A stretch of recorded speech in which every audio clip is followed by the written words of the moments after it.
Ba-da-ba-bum, bum, bum, bum. Bum, bum, bum, bum. Bum, bum, bum, bum, bum. I'm going to say your name if you come on early. The Riot Christie, Jeremy Myers, Silverback, Black Holes Matter, Peter Whalen. All right, I'm done saying your names, but you get that for coming on early. And you know what else you get for coming onto my Periscope early? I think you do. I think you do. It involves a mug, a beverage, preferably a beverage in the mug, and get ready for the simultaneous sip. Here it comes.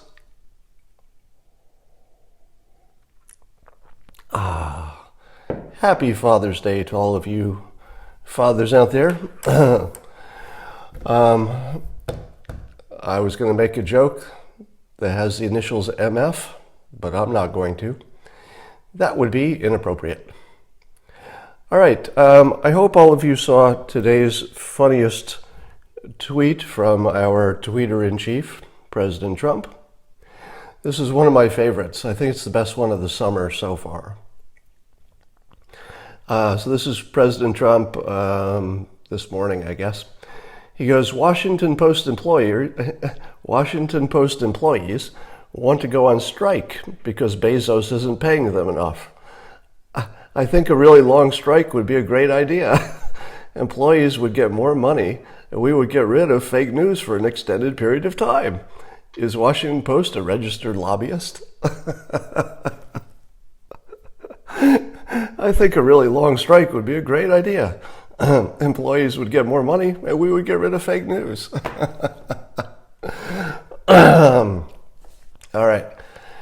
Our next president, after this president, is going to be so boring. So boring. In fact, our next president after President Trump will be so boring that I already feel sorry for Nikki Haley. All right, I'll just let that hang there for a while.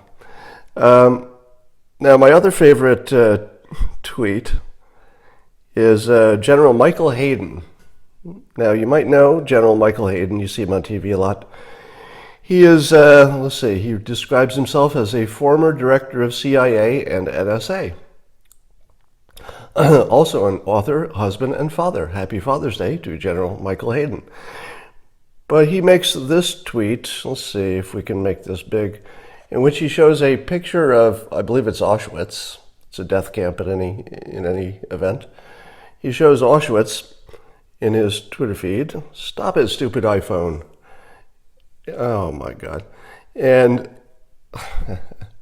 my iPhone just went into some mode where it only goes sideways no matter which way I put it. So he shows Auschwitz and he goes, other governments have separated mothers and children. Referring, of course, to the children being separated from their parents at the border. So it's a picture of Auschwitz, I think, or a death camp, whichever one it is. And other governments have separated mothers and children. So I retweeted that and said, I would have picked schools as my example.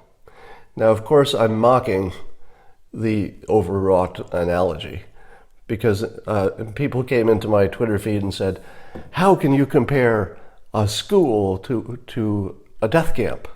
I'm like, you're not really getting the point here.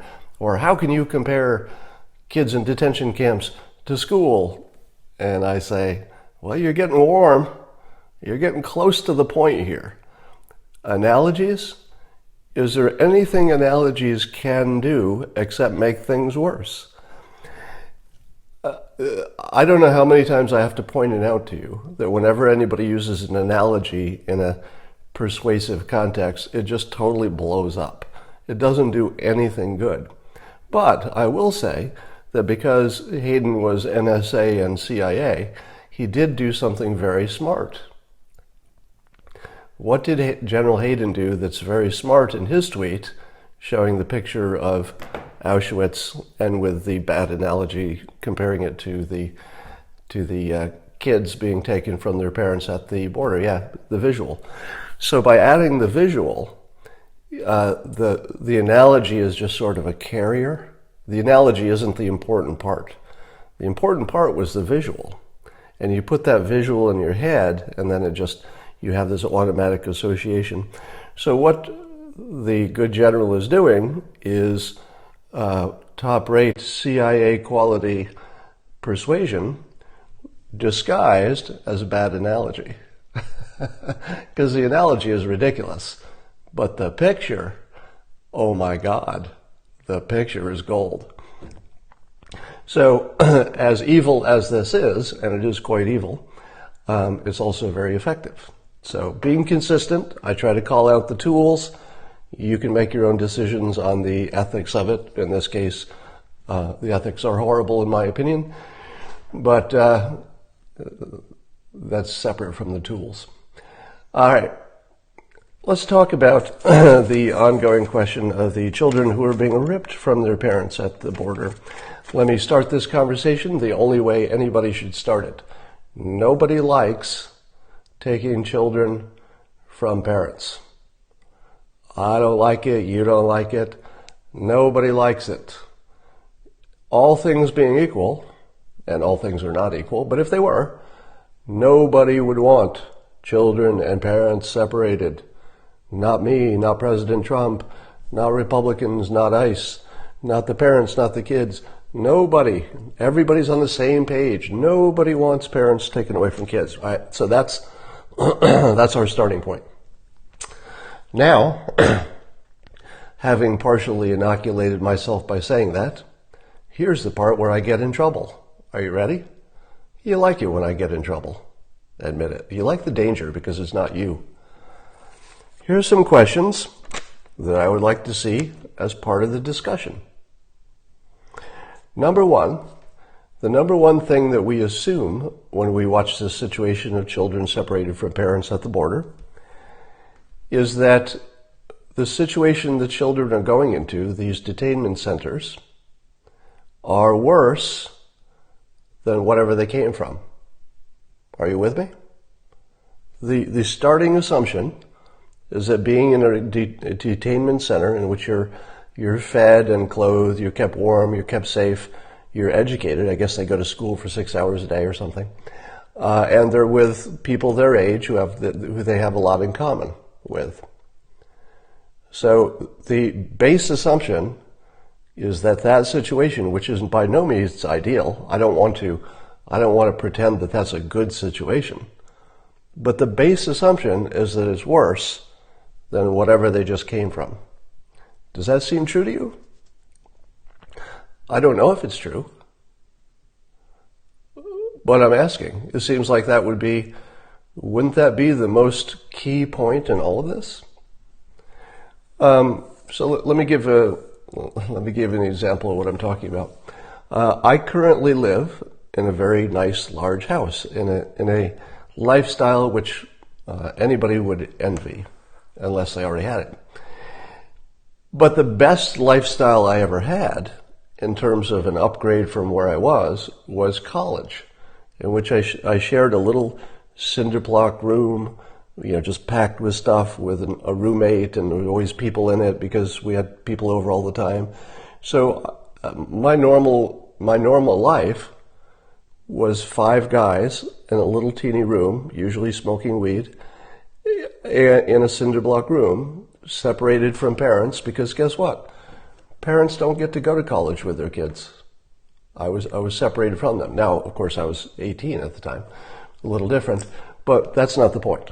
So I'm not making an analogy to the kid situation. What I'm saying is that because my ordinary life where I grew up in my small town was far worse than college, even though college objectively was putting me in a tiny little room and, separated from the world, and you could say things that made it sound bad, but my experience was just purely an upgrade, and it was a very big one. I went from a really crappy childhood to, hey, college in this tiny little room, and I'm working hard and working 3 jobs at the same time as I'm going to school. Analogies are great for making a point. They're not good for persuasion. I know what you're saying here.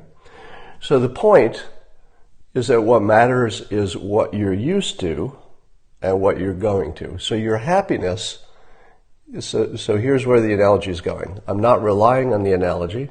I'm using the analogy to make the following point.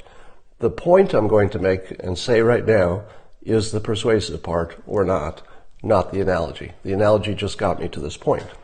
The point is your happiness is always context-based. It depends what you came from. If you came from something terrible and you go to something substantially less terrible, how do you feel? Good, usually. You feel pretty good. Now my question is, what was it about life in Mexico that these people were so desperate to escape that they took legal risks, physical risks, risks of violence, risk of being victimized on the path, leaving all of their other friends and family behind? How horrible were things that they would take this risk to get across the border? I'm thinking pretty bad. How bad was the trip itself? I'm thinking pretty bad. Now put them in these detention centers. Do any of us want to be in a detention center? Hell no, because most of us would be coming from a great situation or a better situation to something far less good. But if you're coming from a situation so horrible you're risking your life to get away from it, you're leaving your family, you're leaving everything behind except your kids, you're probably coming from something horrible to something that's, I hate to say it, but I'm gonna, a little bit better. So, are the kids suffering by going from a terrible situation to one that's a little bit better? Now, if they believe they would never be reunited with their parents, that would be awful. But I'm pretty sure the kids are told very clearly, and I imagine very frequently, yes, you'll get back together. There's just a process, takes about 6 weeks. Second thing I want to say is, don't those kids have a way to contact their parents during this process? Are they not in contact with them? Because if they're not, if they're not in contact, it seems fixable.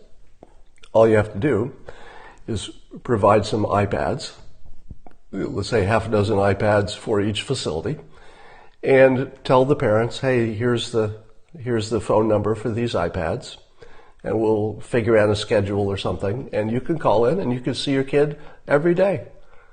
You could have an hour-long phone call with your kid every day if you want to. There won't be much to say. But it seems to me that the separation problem is mostly a psychological one, because no one is arguing that the children are in physical, no one except General Hayden of the CIA is arguing that they're in any kind of physical danger. They're actually well taken care of. They're just in a very limited detainment center, suboptimal situation. But probably it's better than what they came from immediately, so it probably feels like an upgrade. There are no cages. That's fake news. And it's probably true that psychologically being separated from the parents, not knowing where things are going, that sort of thing is the problem. You could probably go a long way to fixing that by making sure the kids and the parents can talk every day. And I would say every day would be the standard. Every other day just doesn't feel like frequent enough for a parent and a young child. It would be enough for a teenager, but not for a young child. So that's my first point. The next point is what I call the halfpinion. A regular opinion is when you say, I prefer this situation over this situation. Right? So that's an opinion. A full opinion is, I've looked at all the alternatives. We could go this way, we could go this way. I prefer this one over this one. That's an opinion. You could be right, you could be wrong, I could agree with you or disagree with you, but certainly what I just described is an opinion. A half-pinion is when you say half of that. I don't like this, and and, all right, if there's no comparison, it's not an opinion. So many of you are finding yourself in a conversation in which you have an opinion. I like this more than I like this, and I like it more than this and this and this, perhaps, compared to someone who says, wait for it. Separating children from their parents is bad. That's my half opinion, and I'm sticking to it. I agree with you, Dale. It's very bad to separate children and parents. We should not do that. What are you comparing that to? I'm comparing it to not separating children from parents. Duh. Okay, I'm going to need a little more than that, Dale. Should you just open the fence and just push the whole family back on the other side? Is that what you're saying? No, stupid. I'm not saying that. Are you saying you should put them in some kind of a family jail where the adults and the children are mingling while they're being detained? No, stupid. That would be so stupid, because you don't put parents and children in detainment centers. Are you saying we should just let them go, and if they want to come back when it's time for the hearing, we just trust that they will, knowing that there's a large percentage of them that won't? No, that would be dumb too. Okay, Dale, you're dismissed. Now, if there's a good alternative to whatever's happening on the border, I haven't heard it. Because keep in mind, the reason that they're doing what they're doing now is because the one alternative they had some flaws. And the flaw was people don't come in for their hearing. I believe that's the flaw. But in any case, the people who say don't separate children from parents are just agreeing with you. They're not disagreeing with you. 100% of the world is on the same page. But we're not on the same page with General Hayden, who believes this is step one to the Holocaust. Here's my next point. How would you like to be a survivor of the Holocaust and see somebody comparing what you went through to these kids 6 weeks in detainment centers that are better than what they came from and will be released, 100% will be released? Yeah. I don't think you'd love it. I don't think you'd love it having your situation diminished like that.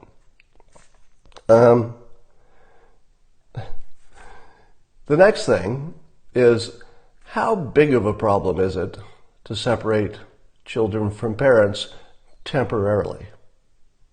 The temporary part is the important part. Anybody who separated children and parents permanently, they're going to have a pretty good reason, because everybody's going to be against that. But do any of you have teenagers? Let's say anything 13 and over, 12 and over probably gets you there. And they've got a smartphone, and they put in their earbuds, and the next time you'll talk to that kid is when they're graduating college. Yeah, the reality is that we are separated, parents are separated from their children by smartphones. And if you can get your kid to take their earbuds out when they're in the same room with an adult, good frickin' luck with that. Do they like it? Does an American teenager love it being together with their children? Let me give you this thought process, or a thought experiment. If you said to a typical teen, I'll give you two choices. You can come stay at a luxury resort with your parents. That's choice one. A luxury resort with your parents. Or you could stay in a small facility in which 4 or 5 of you will be in the same room. You'll have food, you'll be able to talk, hang out, you'll get some school done because you need to anyway. Which do you choose? I don't know. Some people would choose the luxury resort with their parents, but I'm not sure most would. Obviously, the younger the kid is, that changes. But a lot of the kids in the detention center are, teenage or, they're at least teenage. And those kids are not dying to spend more time with their parents. I'm sure they love their parents. I'm sure they wouldn't want to be, kept away from them. Somebody says, you're sickening.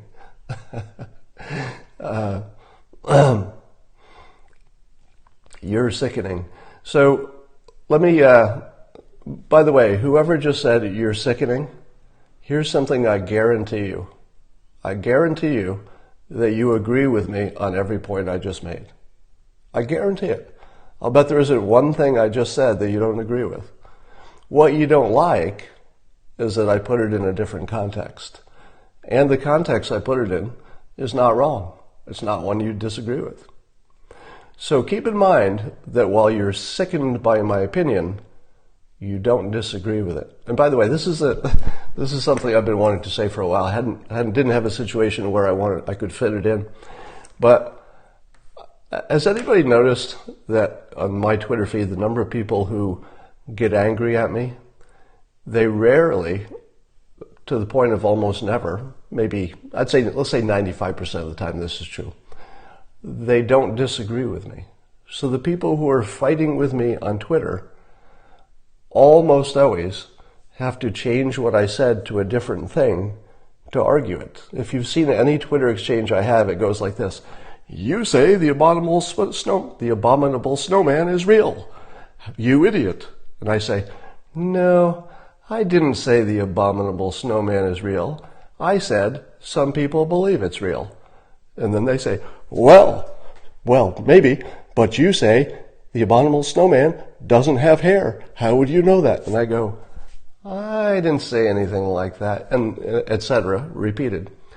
So, but the other thing you'll see is that people will swear at me, curse at me, and have a low opinion of me while not disagreeing with anything. Nothing. Just not even one point. There's no disagreement about how I process the situation and no disagreement about the facts. And people will still tell me I'm a miserable person for talking about it. You'll see that all the time. It's fairly common. All right, you just saw it now. The other thing I'm watching is the blame game, where the Republicans are saying, hey, Democrats can fix this anytime they want. Just change the law. Help us change the law. And the Democrats are saying, my God, we don't have any control over the ICE procedures. That's the administration. You can change it anytime. You change it this way, you can change it back. And here's the thing. I'm watching this and I'm thinking, doesn't it require both sides to be where we are? How am I wrong about that? Don't both the Democrats and the Republicans have to prefer this fucking situation? Let me just say it as clearly as I possibly can.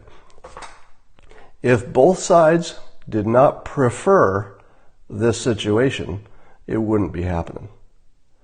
Here I'm not giving a pass to Republicans, because I know a lot of you are saying, hey, you're just supporting everything the president says. Nope. Nobody likes kids being separated from parents. I don't like it. You don't like it. Who's to blame? Republicans? Absolutely. Absolutely they're to blame. And frickin' Democrats. Both. Because either one of them could solve this, and neither of them wants to. So if you want to know who I blame, both sides, 100%.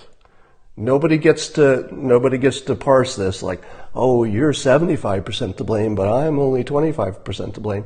Fuck you. You're both 100% to blame. 100% to blame.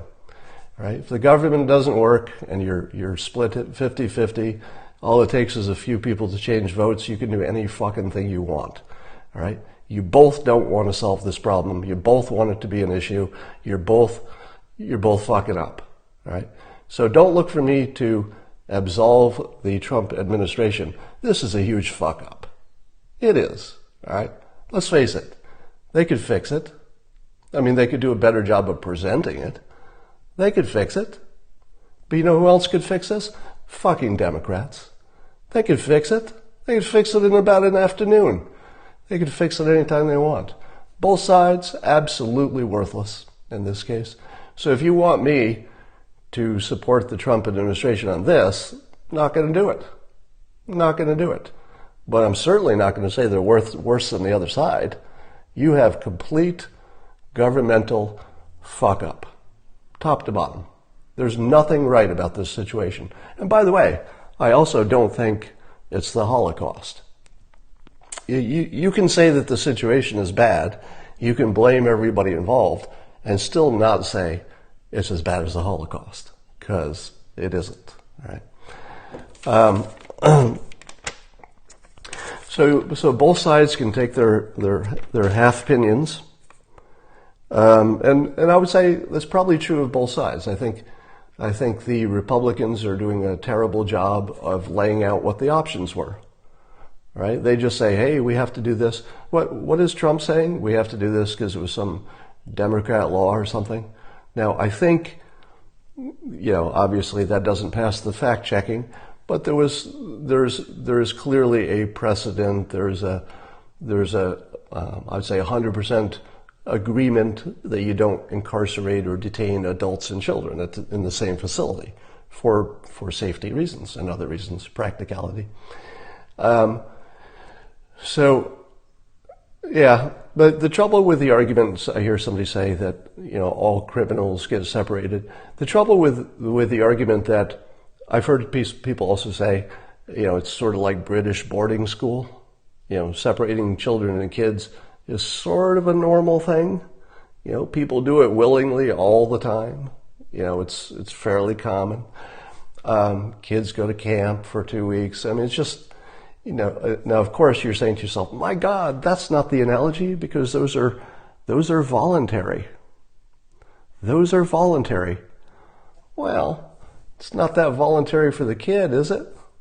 If somebody says you're going to camp, your parent does, or if your parent says you're going to boarding school, is that voluntary for the kid? Not so much. Now it is voluntary for the adult in most of these cases. But let's say your parents have 2 jobs and you've got to work all day and you don't get to see your kids. Is that voluntary?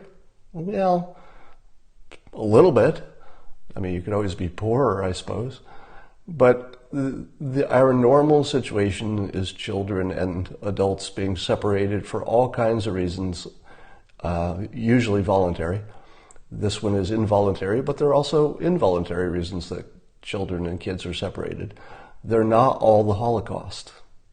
And to treat it as such is just ignoring the situation.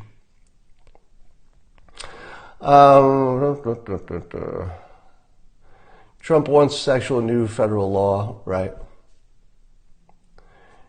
You're separated from reality.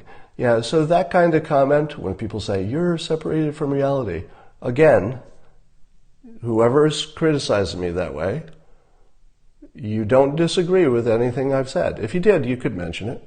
Did I get a fact wrong? Did I say something that is a different opinion than you have? You could just mention it. There's nothing stopping you from making a comment, and I would read it. I'd read it out loud. There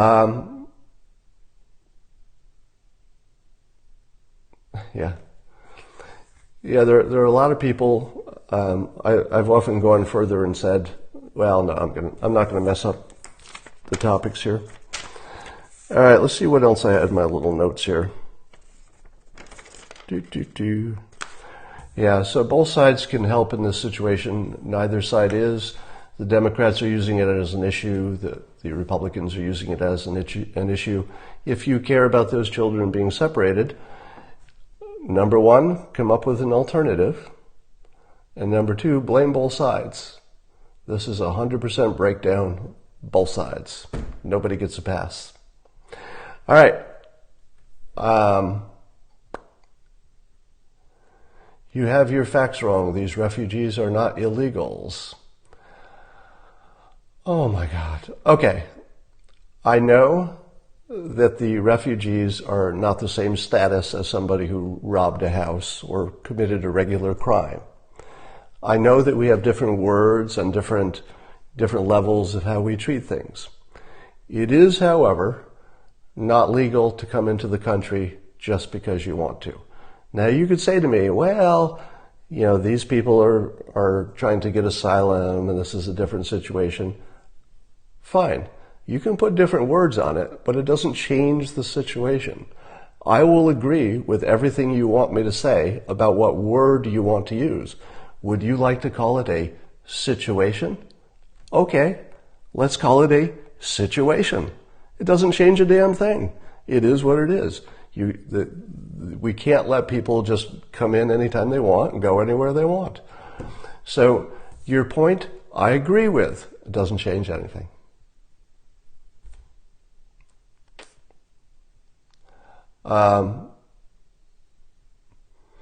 I saw somebody suggest that for every illegal person coming in, that we would subtract.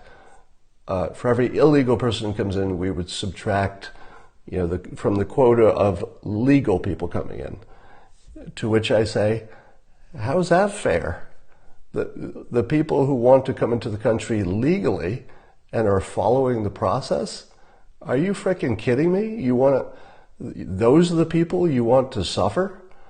The people who followed the rules, who want to become Americans? Come on, those are the people we want.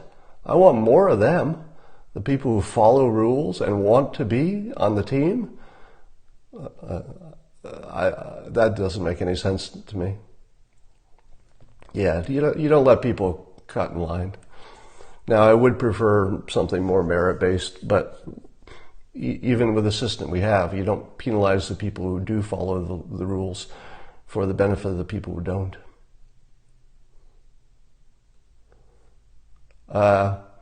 Let's talk about the IG report, somebody says. Is there anything left to talk about?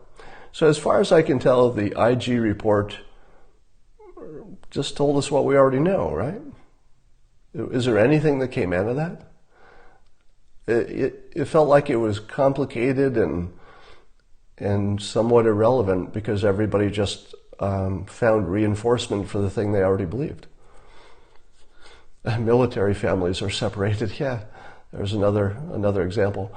Now, in all of our examples, of course, there's an element, except for prison, there's an element of choice, where the people at the border, you could say they don't have a choice, but you could also say they had a choice about crossing the border, so it's pretty close to a choice. There's 3 versions of the IG report. Well, I agree with people who want to see the unedited original version of the OIG report. It might be interesting, but I wouldn't put your hopes and dreams on that being different enough that it changes anything. Did I forget about Huber? Apparently I did. I don't know who Huber is.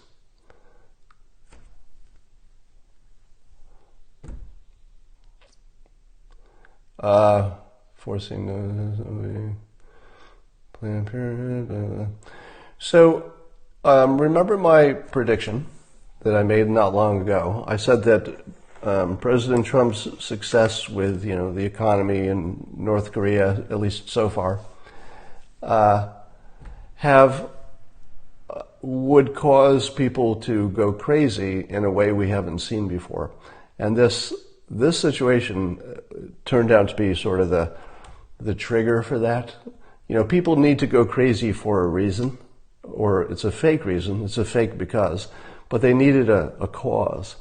And it turns out that this children being ripped from their mother's breasts at the border turned out to be just perfectly timed. It was exactly the right thing at the right time. So the anti-Trumpers needed this. They needed this like they need food and water. They were out in they were sort of out in the desert, starving and thirsty because they didn't have anything to protect their egos, and because their egos were all wrapped around the notion that they knew Trump was a disaster and it was going to happen any moment. That disaster's coming. Yeah, that disaster's coming. So it seems to me that on some level, doesn't it feel like the anti-Trumpers are happy about this situation? In a weird way, they're just happy. It's like the weirdest kind of happy. It's like, well, I don't like bad things happening to children, but I love that I was right about it. I sure was right about it. I love that part. Remember Elian Gonzalez and Clinton? Yeah, that was pretty similar, wasn't it?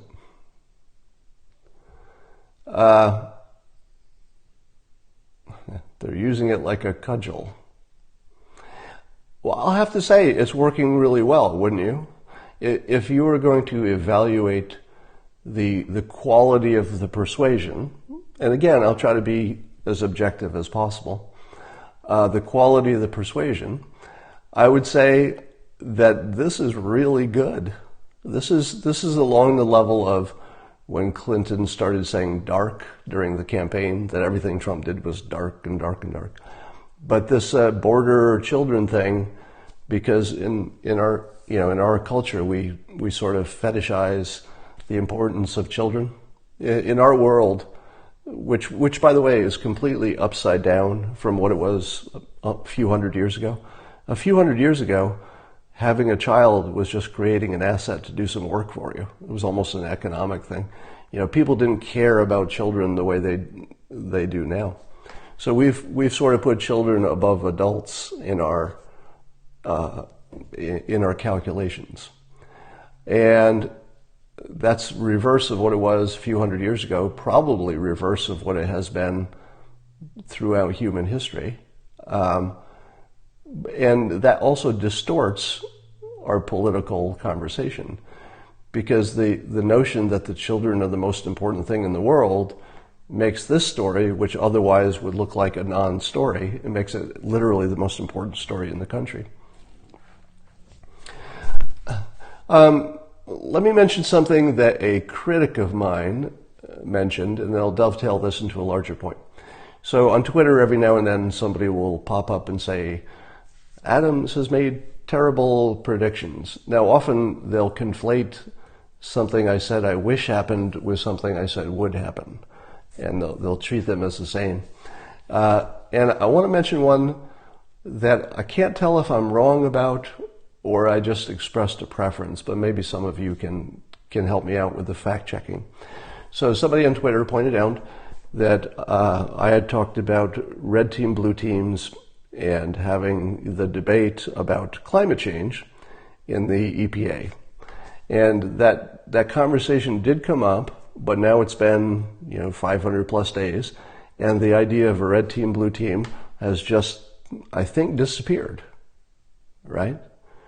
So for the first question I have for you is, those of you who've been following my stuff for the entire period, can you help me remember, did I predict it would happen, or did I describe that it would be a good idea, which would be completely different?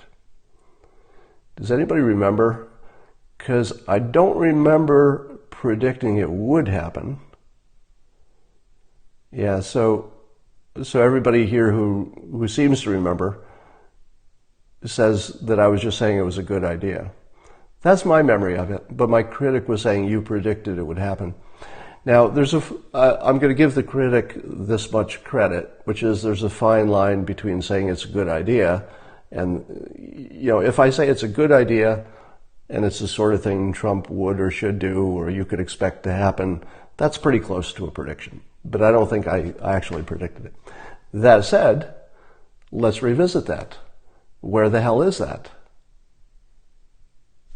Right? Where is the red team, blue team? Now, when my critic pointed that out, I thought to myself, well, I definitely didn't expect that the topic would just disappear. Now, is it my imagination, or has climate change as a topic gone from a 10 and a 10 to a 4? Is that what you see? Do me a little, 4 out of 10. And what changed? What made climate change go from the most important topic in the world, 10 out of 10, to a 4? Now, I'm not saying that the problem is less. I'm saying that how the public is processing that topic went from most important to, Does anybody have a theory about why that happened? I'm seeing a few good ideas. Somebody said climate change is boring.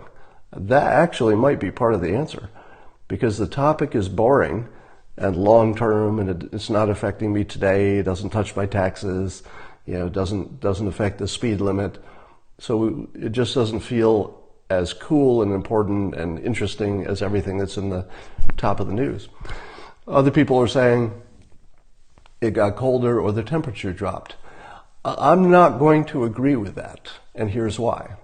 I know that those of you who are saying the temperature dropped are looked at stories that say that. You saw graphs, you saw statistics, you saw some measurement.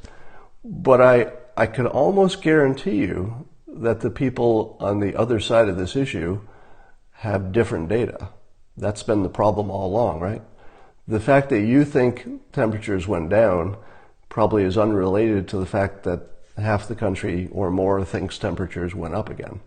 And probably you both have data that looks pretty credible, telling completely two different stories. Now, I'm just guessing that's the case, because that would be the normal case. Yeah, the Paris Accords blowing up didn't change the world. Here's some other things that you haven't seen. You haven't seen other countries commit, like seriously commit, like, oh my God, America backed out. We're going to have to try 10 times harder to compensate. Like you would if it was an actual disaster. If it were an actual disaster, wouldn't people treat it like an actual disaster? Now, of course, you're also seeing the two movies on one screen with things like the amount of ice. I get more conservative tweets because I talk about Trump than I get tweets on the left. So what I see is all kinds of stories where people are saying the ice has actually increased, not decreased. Right? That's what you see. How many of you have seen stories in the last month or so saying that the amount of ice has increased, not decreased? How many of you have seen that story in Twitter or somewhere? I just want to see how many. Both. I have somebody saying, you block people on the left. Yes. All right, so you've seen that. Don't confuse the fact that you've seen all those stories about there being more ice and not less ice. Don't confuse that with how much ice there is. Those are unrelated. Because at the very least, if you believe that your news is correct, you have to believe that the people getting the opposite news must be incorrect. So somewhere in the world, either on the side you already agree with or on the other side, there's a lot of fake news. How do you know it's your side versus the other side? The only thing you know for sure is that smart people are being duped by fake graphs, fake measurements, fake scientists, and BS. Somebody said pretty easy to fact check. Nope. If you think it's easy to fact check climate science, I've taught you nothing. It's impossible to fact check it. You're not a scientist. You didn't stand there next to the measuring devices. You haven't compared those measuring devices to every other measuring device. It's impossible to fact check it. You can't fact check climate change. You just can't fact check it. All right. So it's possible that at the very least there's enough counter evidence coming out about climate change that the proponents just don't feel like making this case as much anymore. They just would rather talk about something else. Now maybe this will change in the fall when hurricane season, it's the fall, right? Yeah, when hurricane season starts cranking up again, that might give more reasons to talk about climate change. But it seems like the red team, blue team thing stopped being important because it doesn't look like climate change matters to people anymore like it used to. I mean, it matters 4 out of 10 instead of 10 out of 10. And then also I've tweeted around a few stories recently in which there's some technology that looks promising to be able to adjust the amount of CO2 in the air. There are technologies that suck it out of the air and turn it into concrete, a special kind of hardened concrete.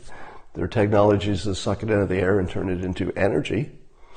And the estimates for how much it would cost to use the technology that's already invented. Forget about what we'll have in 5 years, but what we already have, if you cost it down, I think they say $1 or $2 trillion to, fix the whole planet.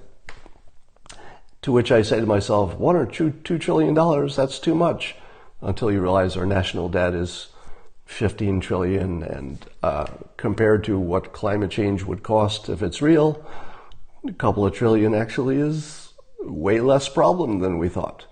So in other words, if climate change went from a destroy the world problem, 10 out of 10, and technology has taken that down to it's going to cost you $2 trillion, but you could totally suck that CO2 out of the air. Here are the devices. We've already tested them. They cost about 1 to 2 trillion. Somebody saying 21 trillion, that would be the cost of climate change going unchecked, right? Something like that. Isn't 15 trillion the national debt? Do I have that wrong? I'm just going by memory. Yeah, not the deficit. That's the debt, not the deficit.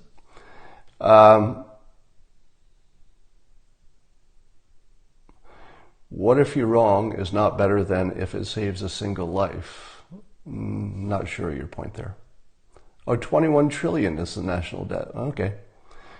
Went from 15 to 20 plus pretty quickly. All right.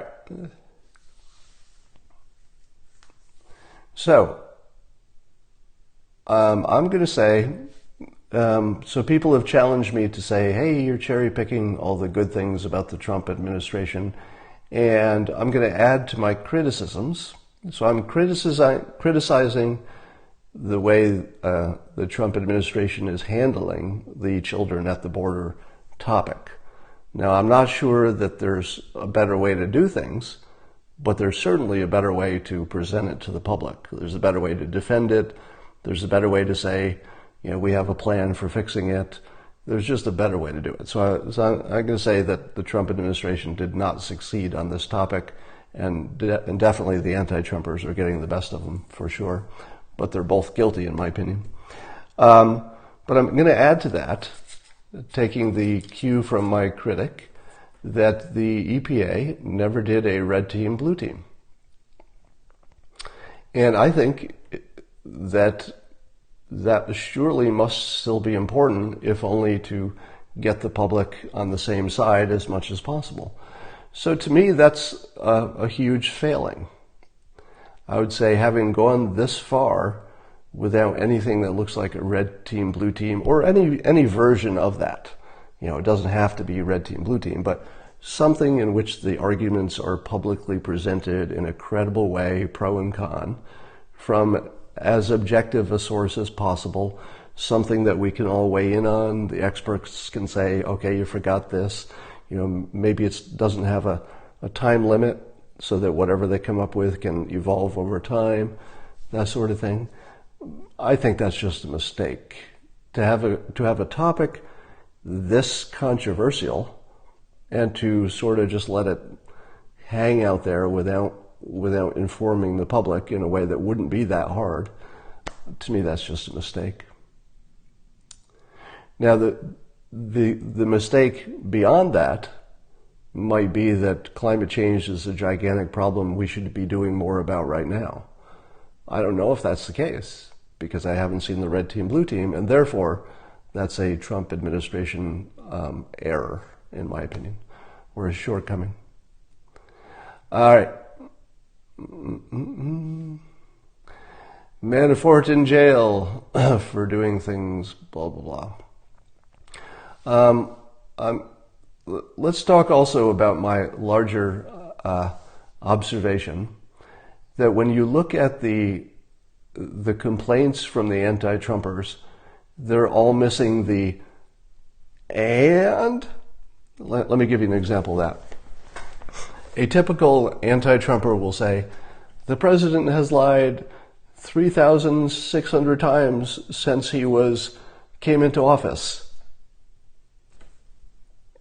And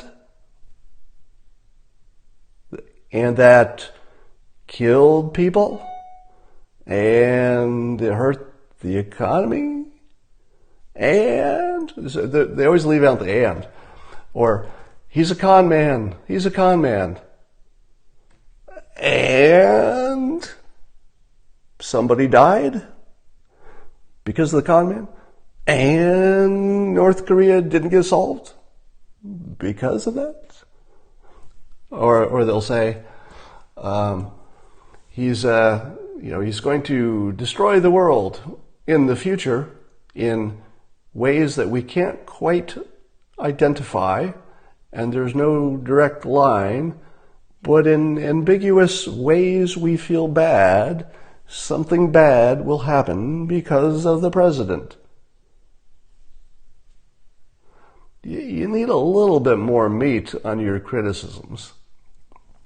Here's what a criticism would look like. The economy is bad. Unemployment's bad. North Korea is going to kill us. ISIS is growing.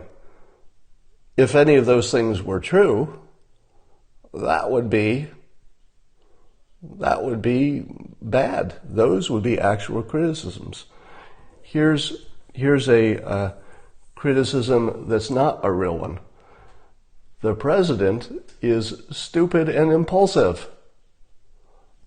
And that hurt us. How? Or here's another one.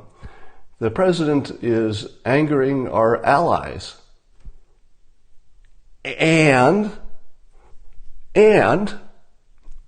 because of that, they're going to nuke us.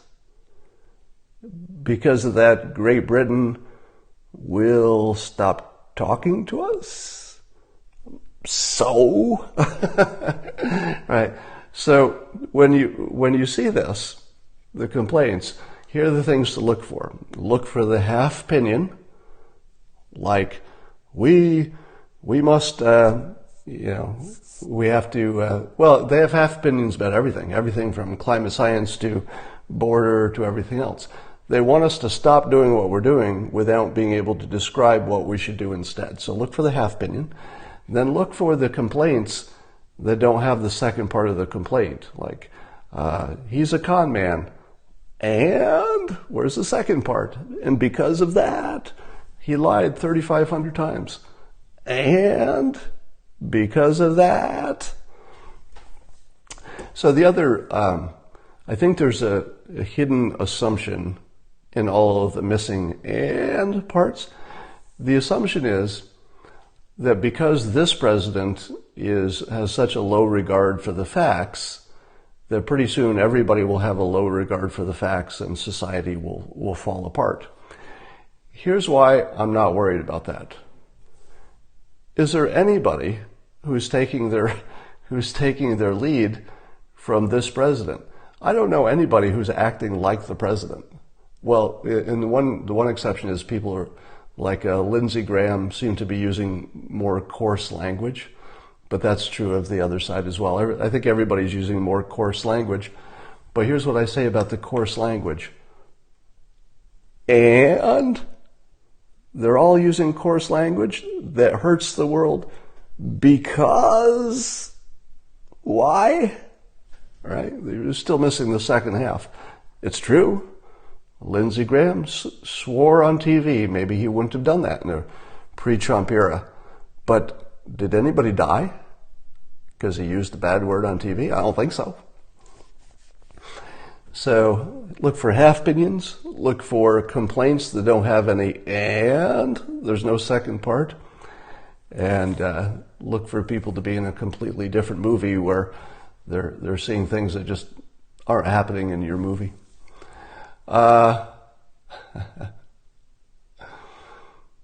Somebody said, "What would we do without you?" Well, you'd be in bad shape. Will we get bocce today? Probably not. I use my bocce balls to weigh something down in the backyard, so not right away. Elon Musk's tweets. Oh yeah, what has Elon Musk been tweeting lately? I think Elon Musk has been attacked by the anti-Trumpers, and it looks like he's about this close to being pro-Trump. Why was Trudeau wearing fake eyebrows? That's all been debunked as fake news, by the way.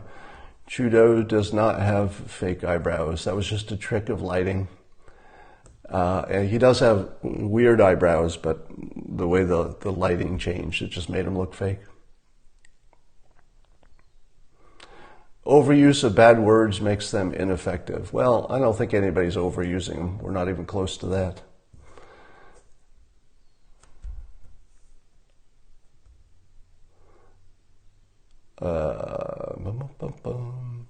Just looking at your comments. A good persuasion book on Audible. If you want books on persuasion, Google the phrase persuasion reading list. Most of them are available as audiobooks. Persuasion reading list. They attacked you too. Yes, I get attacked on a pretty regular basis. Somebody said, how come I don't get any effect with weed? If you're smoking weed and you're not getting any effect, you should talk to your dealer, because your dealer sold you oregano several times in a row, apparently. Thank you. If you haven't heard my conversation with Michael Malice, a lot of people are saying they enjoyed it. So I think if you Google my name and Michael Malice podcast, that should pop up pretty easily. Bill Maher falling apart. You know, I hate to say it, but it does look like Bill Maher has lost it in sort of the Robert De Niro way. And I can't tell in his case if it's because he was so committed to a position that's now been so falsified, because it's pretty obvious that some good things are happening in the country, and it's hard to be that certain and that wrong for so long and have it so unambiguously put in your face that you're wrong, that the only way you can weasel out of it is through halfpinions and complaints that don't have an and part to them. He is a huge climate changer. Well, you know, here's my thing on climate change. If it's true, it might be a giant problem. So let's have that red team, blue team. To me, that is a legitimate complaint against the Trump administration. It may not be a legitimate complaint that climate change is the problem that the alarmists say it is. That may or may not be true. I actually don't know. I'm not a scientist. But I'll tell you what is true. The failure of our government to have some kind of a forum where the people can get some sense of the real size of the problem or not, that's missing.